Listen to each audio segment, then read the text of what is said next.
রাজনৈতিক বিবেচনায় জরুরি অবস্থা জারি করা যাবে না এ বিষয়ে রাজনৈতিক দলগুলো একমত। তবে এক্ষেত্রে সংবিধানের পরিবর্তন ও সংশোধনে তার দল বিএনপি একমত বলেছেন বিএনপির স্থায়ী কমিটির সদস্য সালাউদ্দিন আহমেদ।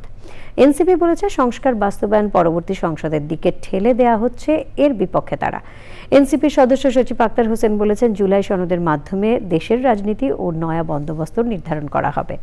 জাতীয় ঐক্যমত্য কমিশনের সাথে রাজনৈতিক দলগুলো ধারাবাহিক আলোচনায় নবম দিন শেষে ব্রিফিংয়ে এমন মন্তব্য করেন তারা। এদিনের আলোচনায় কমিশনের প্রস্তাবে পর্যায়ক্রমে উপজেলা পর্যায়ে অধস্তন আদালত স্থাপনে কমিশনের প্রস্তাবে রাজনৈতিক দলগুলো একমত হয়েছে। জাতীয় ঐক্যমত্য কমিশনের সহ সভাপতি ডক্টর আলী রিয়াজ দুটি বিষয়ে রাজনৈতিক দলগুলো একমতে আসায় স্বস্তি প্রকাশ করেছেন।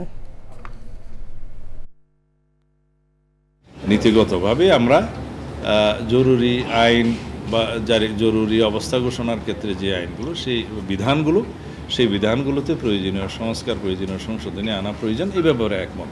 এবং এটা রাজনৈতিকভাবে ব্যবহার করা যাবে না, এই ব্যাপারে একমত। কিন্তু বিস্তারিত কি কি নাগরিক অধিকার স্থগিত হবে না হবে, কি কি বিধান আরও সংযোজিত হবে, পরিবর্তন করা হবে, এই বিষয়ে বিস্তারিত আলোচনা সংসদে হওয়াই ভালো। এবং সেই হিসাবে বিস্তারিত আলোচনার সাথে সে সমস্ত বিধান সংযুক্ত, পরিবর্তন, সংযোজন এগুলো করা যাবে। রাজনৈতিক দলগুলোকে আমি বারবার আন্তরিক ধন্যবাদ জানাই।